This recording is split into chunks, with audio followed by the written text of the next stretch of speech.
दौसा महिला डॉक्टर आत्महत्या मामले ने तूल पकड़ा।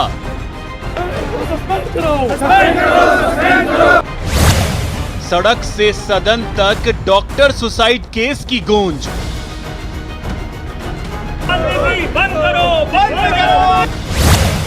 डॉक्टर्स आक्रोशित, निजी हॉस्पिटल्स ने 24 घंटे का कार्य बहिष्कार किया।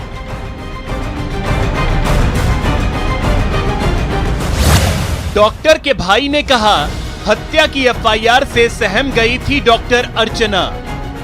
हमारी लेडी डॉक्टर ने हत्या की है, जिनके प्रेशर से पुलिस ने 302 दर्ज किया है।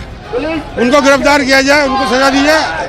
और जो पुलिस कर्मचारी जिनको ज्ञान नहीं है, जिनको नॉलेज नहीं है कब कौन सा मुकदमा दर्ज करना है, उनको बर्खास्त किया जाए।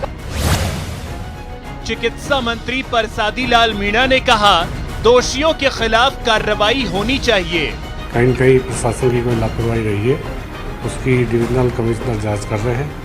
जो भी इसमें कमियां पाई जाएगी उनके खिलाफ कार्रवाई की जाएगी। लेडी डॉक्टर की आत्महत्या पर सीएम गहलोत ने जताया दुख, कहा गंभीरता से होगी जांच। दौसा डॉक्टर आत्महत्या मामले पर सियासत तेज। बीजेपी ने कांग्रेस को घेरा। कांग्रेस ने बीजेपी पर किया पलटवार। सुसाइड, सियासत और सवाल। नमस्कार, बहुत स्वागत है आपका। प्राइम डिबेट देख रहे हैं आप, आपके साथ मैं जेपी शर्मा। डॉक्टर अर्चना ने क्या खुद अपनी जान ली, या समाज में हमारे इर्द गिर्द फैली गंदगी और सिस्टम के नाकारापन के कीचड़ में उनकी सांसें उखड़ गईं? यहाँ इस गंदगी को आप बल्ल्या जोशी कह सकते हैं और सिस्टम के नाकारापन के आलम को यूँ देख सकते हैं कि एक डॉक्टर के खिलाफ हत्या का मुकदमा दर्ज करने से पहले ये नहीं सोचा गया कि सरकारी नियम कायदे क्या हैं, सरकारी नियम कायदों से आगे सुप्रीम कोर्ट क्या कहता है, ये भी नहीं सोचा गया। अब मामला चूंकि लालसोट से जयपुर दिल्ली तक तूल पकड़ चुका है, तो कल तक जो फरियादी थे वो आज आरोपी भी हो गए और उनको अपने पीछे जिनके खड़े होने का गुमान था वो भी अपना हाथ खींच चुके। लेकिन डॉक्टर अर्चना की जान तो चली गई, वो ना माफ़ीनामों से वापस आएगी, ना हत्यारों को सजा मिलने से। तो सवाल उठते हैं कि किसने ली इस भगवान की जान?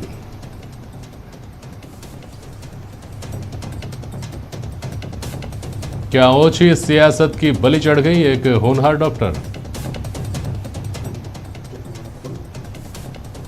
और डॉक्टर्स की सुरक्षा को लेकर सिस्टम को कितना गंभीर माने ऐसी घटनाओं के बीच?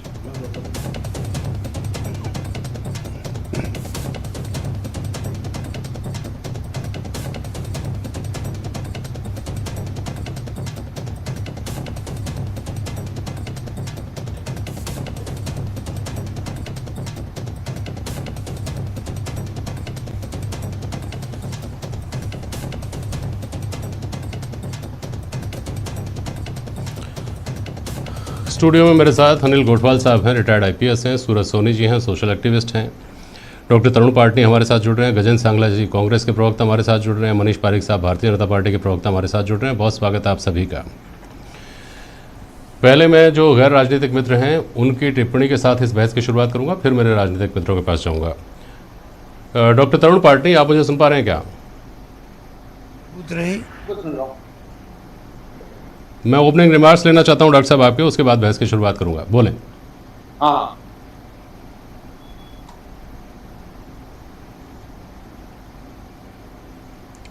पाटनी साहब, इस घटना को चिकित्सक जगत का जो आक्रोश है, रोष है, वो सड़कों पर आता हुआ दिखाई दे ही रहा है। सरकारें आश्वस्त करती हैं, विपक्ष भी आश्वस्त करता है, आपके साथ खड़ा भी दिखता है, लेकिन अपने आप को मेडिकल जगत कहाँ खड़ा पाता है? देखिए, इस वाले एपिसोड में मेडिकल जगत अपने आप को एक अकेला पा रहा है। मेडिकल जगत सरकार की, जनता की, सबकी सहायता करने को उतारू रहता है, पर उसके बावजूद भी हमारी एक लेडी डॉक्टर इस तरीके का सिस्टम के कारण उनकी डेथ होती है जी। लॉ होने के बावजूद हम पढ़े लिखे लोगों को लॉ अप्लाई करने के लिए सड़कों पे आना पड़ता है। और इस कारण से आम जनता को नुकसान होता है। जी कई आम जनता के लोग जो गंभीर रूप से बीमार हैं या अपने डॉक्टर की फैसिलिटी को अवेल नहीं कर पाते, इसके लिए पूर्णतया प्रशासन और पुलिस दोषी है। ठीक है हम चाहकर भी उनका इलाज नहीं कर सकते क्योंकि हमारे साथी की मौत हुई है और उसके लिए जो लोग रिस्पॉन्सिबल है उनका तो हम केवल पनिशमेंट चाहते हैं और कुछ नहीं चाहते। ठीक बात है। हमारी डिमांड्स आर वेरी सिंपल और सरकार अगर चाहे तो विद इन आवर्स ये पनिशमेंट दे सकती है। और जिस तरीके से एक झूठी एफआईआर ग्रसित की गई एक महिला लेडी डॉक्टर के ऊपर, जिसमें धारा 302 लगाई गई, जिस कारण से लेडी डॉक्टर डिप्रेशन में आकर सुसाइड कर लिया, वह नहीं होना चाहिए था। ठीक बात है। और गोठवाल साहब, ये है कि आपका बहुत लंबा तजुर्बा। मैं सूरज सोनी जी और गोठवाल साहब आपसे 30 सेकंड में अपनी रिमार्क लेकर के फिर मैं आगे बढ़ूंगा। बोलिए गोठवाल साहब, बोलिए। ठीक है, बिल्कुल। इस प्रकरण के अंदर जो महिला डॉक्टर है और जो डिलीवरी पीरियड के अंदर महिला है, देखिए ये दोनों ही महिलाएं हैं और कहीं भी अगर ये एक महिला की डेथ हुई है और दूसरे ने सुसाइड किया है तो दोनों ही गंभीर हमारे लिए वो है, समाज के लिए एक क्वेश्चन मार्क है कि इस प्रकार की घटनाएं घटित नहीं होनी चाहिए। लेकिन मेरा ये मानना है कि कहीं ना कहीं कम्युनिकेशन गैप हुआ। अगर वो बैरवा जो महिला डिलीवरी पीरियड के अंदर कहीं मरी है और उसको कहीं जो डॉक्टर प्रशासन है उसको समझाइश करने में फेल रहा, इस कारण से उनमें एक कम्युनिकेशन गैप रहा कि ये डॉक्टर की लापरवाही से इसकी डेथ हुई है। मेरा इतना सा मानना है कि ये दबाव की राजनीति आजकल एक फैशन सा बन गया है कि कोई भी प्रकरण हो उसके अंदर रोड जाम कर दी जाए, दबाव डाला जाए ताकि जो पुलिस है वो कहीं ना कहीं ऐसा एक्शन ले। और इसी के अंदर ये भी एक जल्दबाजी के अंदर लिया गया एक्शन साफ दिखाई देता है। ठीक बात। सूरज सोनी, बोलिए। जेपी जी, डॉक्टर अर्चना की मौत हुई है, बड़ी दुर्भाग्यपूर्ण और एक दर्दनाक घटना पूरे राजस्थान के सामने आई है। मौत जरूर डॉक्टर अर्चना की हुई है, लेकिन जो सुसाइड नोट लिखा गया है उस सुसाइड नोट को पढ़ने के बाद में लगता है कि ये हत्या है और ये समाज की मौत हुई है, समाज की जो संवेदना है वो इसके अंदर मरी है। और ऐसा जो एटमॉस्फेयर माहौल जो आजकल फैलाया जा रहा है पब्लिक डोमेन में, मैं समझता हूं कि आज किसी पर भी आरोप लगा देना और बहुत आसान है और उस आरोप के बाद में जो सामाजिक और मानसिक यंत्रणा झेलनी पड़ती है उस पीड़ित को, मैं समझता हूं कि जब उसको क्लीन चिट मिलती है तो उसका चर्चा भी नहीं होता है। लेकिन जो मानसिक यंत्रणा होती है वो बहुत जबर में फैली होती है, कलंक के साए में उसको जीना पड़ता है। और उसी सुसाइड नोट के अंदर मैंने पढ़ा है कि उन्होंने लिखा है जो प्रतिभा थी गोल्ड मेडलिस्ट थी। और आपको पता है जेपी जी, डॉक्टर एक दिन में नहीं बनता है, बरसों लगते हैं, बरसों पढ़ाई होती है गोल्ड मेडल लेने के बाद में। और आज समाज के सामने बड़ी विडंबना आई है कि उनको आत्महत्या करनी पड़ी। उन्होंने लिखा क्या है कि शायद मेरी जो मौत है मेरे मरने के बाद में मैं साबित कर सकूं कि ये मैंने हत्या नहीं की है, जानबूझ के मैंने नहीं किया, ये कॉम्प्लिकेशंस था। और ये कॉम्प्लिकेशंस की जो बात आती है जेपी जी, हम आज के 400 साल पहले भी जाएंगे तो आप देखिए कि मुमताज जिनके नाम पे ताजमहल बना हुआ है, आपको याद होगा कि 16 जो बच्चों के बाद में उनका प्रसव हुआ था वो सेम यही कॉम्प्लिकेशंस था। प्रसव पीड़ा के अंदर जो है वो रक्त नहीं रुका और उनकी मौत हो गई। तो क्या बादशाह पूरे हिंदुस्तान के डॉक्टर्स को, वैद्य को फांसी पे लटका देता वो? तो ये कोई तरीका होता है कि वहां तहसीलदार भी था, वहां पे थानेदार भी था, अपनी मनमर्जी से लो लगा देंगे वहां पे? जब कोर्ट की डायरेक्शन है कि आप लापरवाही हुई है मान लो किसी से, तो लापरवाही की धाराएं है, उन्हें मामला दर्ज होता वहां पे। लेकिन 302 लगा देना, हॉस्पिटल बंद करा देंगे, ऐसी वीडियो वायरल होना, मैं समझता हूं कि सामाजिक रूप से हमारे समाज की जो है वो विघटन का जो है पतन का एक कारण बनता जा रहा है। आज हमारे जो नेता है वो भीड़ के पीछे खड़े होते हैं, जातीय राजनीति कर रहे हैं और सरकार केवल कानून व्यवस्था को थोपने के लिए उपयोग कर रही है। ये जो दंड है इसको जो है कहीं नियंत्रित नहीं कर पा रही है और उसका दुष्प्रभाव ये हो रहा है कि आज तहसीलदार, थानेदार मनमर्जी से दायरा लगा। ठीक है सर। मनीष पारिक, आप सुन रहे हैं मेरी आवाज? मनीष पारिक, आपको मेरी आवाज सुनाई दे रही है क्या? मनीष पारिक जी, स्वाभाविक रूप से आप भी और कांग्रेस के जो हमारे पैनलिस्ट हमारे साथ जुड़े हैं वो भी अपनी बात की शुरुआत यहीं से करेंगे। एक बहुत दुर्भाग्यपूर्ण घटना है, इस तरह की घटना नहीं होनी चाहिए, हमारी सहानुभूति है, हम इस पर सियासत नहीं करना चाहते, लेकिन उससे आगे की जो बातें हो रही हैं ना सियासत की हो रही हैं। तो इसलिए मैं सीधा आपसे पूछता हूं कि आपकी जानकारी में होगा कि बल्ल्या जोशी कौन है? आप कहेंगे नहीं मैं नहीं जानता कौन है। मैं बताता हूं आपको। इनकी पत्नी ने वहाँ नगरपालिका का चुनाव अभी हाल ही में लड़ा, आपकी पार्टी के, सुनिए, आपकी पार्टी के टिकट पर लड़ा। मैं ये पहले तथ्य आपको इसलिए दे रहा हूँ कि समय कम है ताकि आप अपनी बात स्पष्ट रूप से कह दें और इन तथ्यों को क्लियर कर दें। दूसरी बात, आपकी पार्टी के पूर्व विधायक इस मामले में दबाव बनाने के लिए धरने पर बैठे, ये भी आपकी जानकारी में होगा। और वैसे तो आपकी पार्टी 10 करोड़ लोगों की पार्टी है भाई, आपके पास तो ये जानकारी होगी ही कि इस मामले में जो धरने में और प्रदर्शन में शामिल लोग थे वो आपकी पार्टी के लोग थे। मनीष पारिक साहब बोलिए। जी बिल्कुल, हमारी पार्टी के जिलाध्यक्ष जो रतन तिवारी हैं वो डॉक्टर हैं और वो डॉक्टरों के साथ धरने पर बैठे हैं। उनकी पत्नी गायनेकोलॉजिस्ट है, वो भी धरने पर बैठी है। वो दोनों भारतीय जनता पार्टी का चेहरा है, वो हमारे जिलाध्यक्ष हैं। और आपका कहना सही है कि भारतीय जनता पार्टी डॉक्टर को न्याय दिलाने के लिए, और जो यहाँ पर मंत्री इस जिले के हैं वो किस तरह से मौन है, गायब है, नदारद है, वो चिकित्सा मंत्री है, इस बात पे असमंजस हमको है।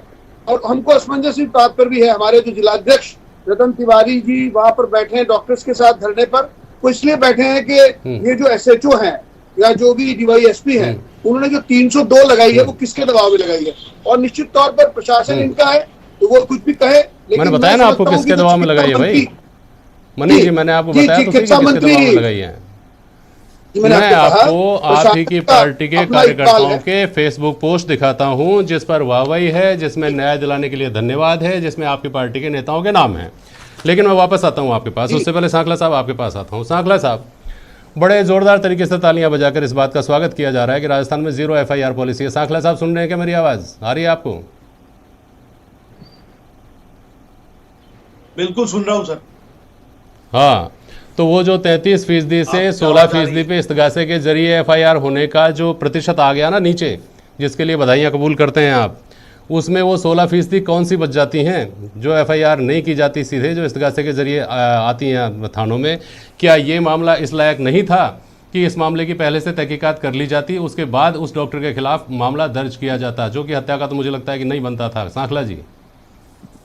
बिल्कुल नहीं बनता सर, हत्या का मुकदमा बिल्कुल नहीं बनता। सरकार इस बात को लेकर के गंभीर है और जल्दी ही जो इसके ऊपर रेस्पॉन्सिबल लोग हैं उनके खिलाफ कड़ी से कड़ी कार्रवाई की जाएगी।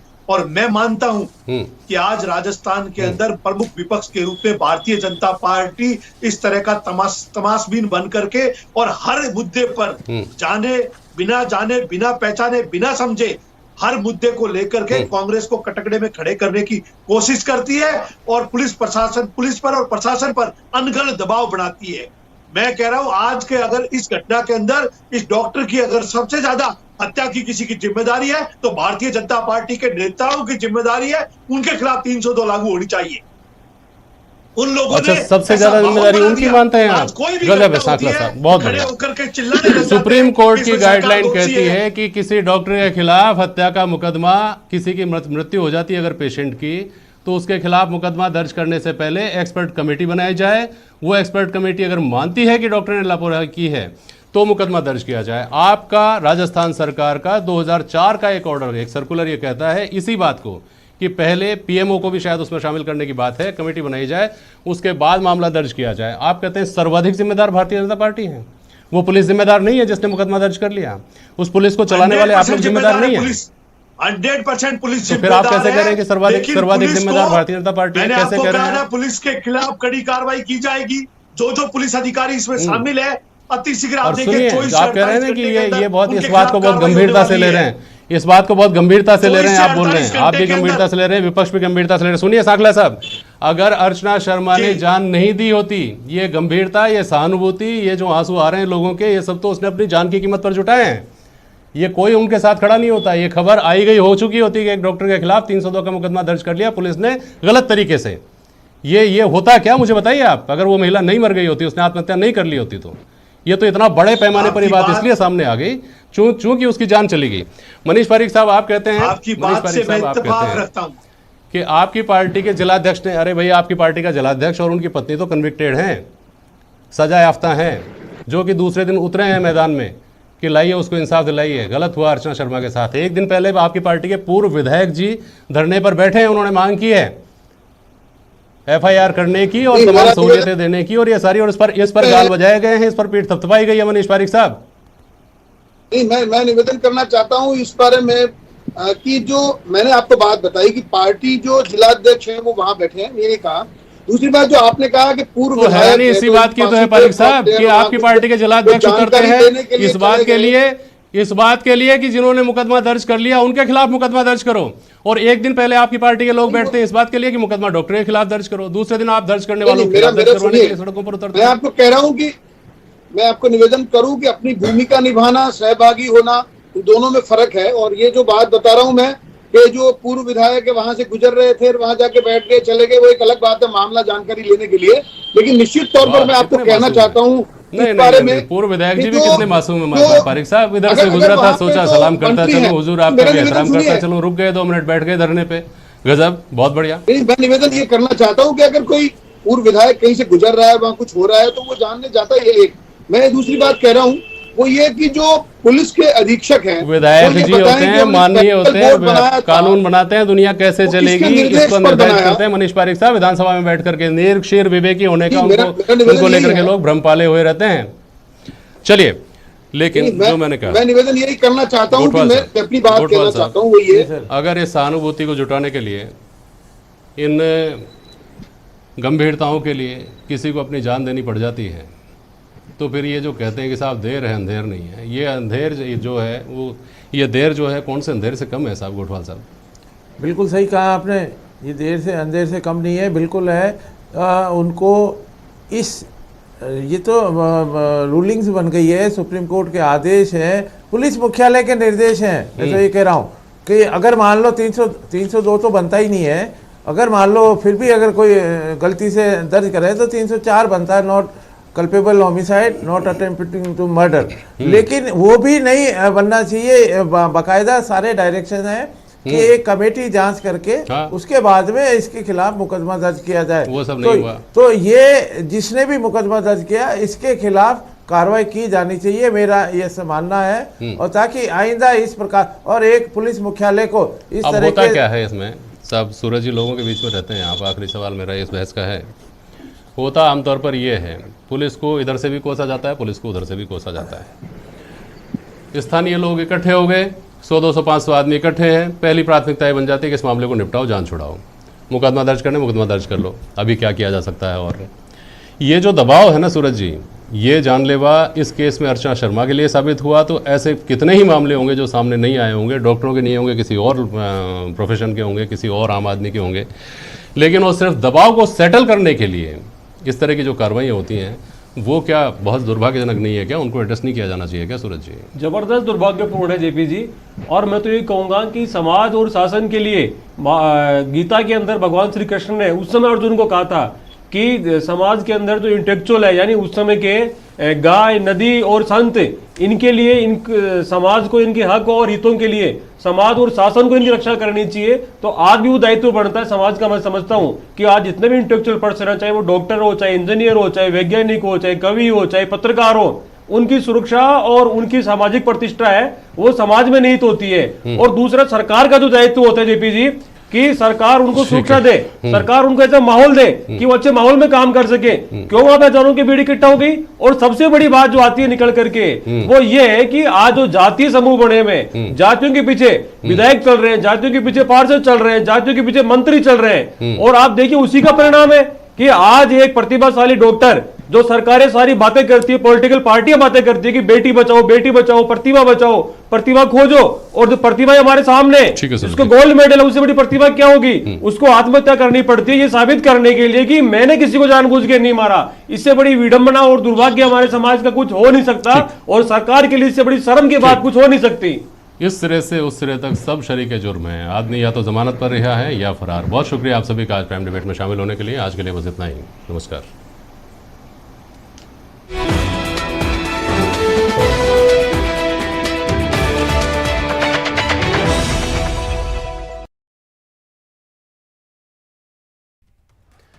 सरिस्का के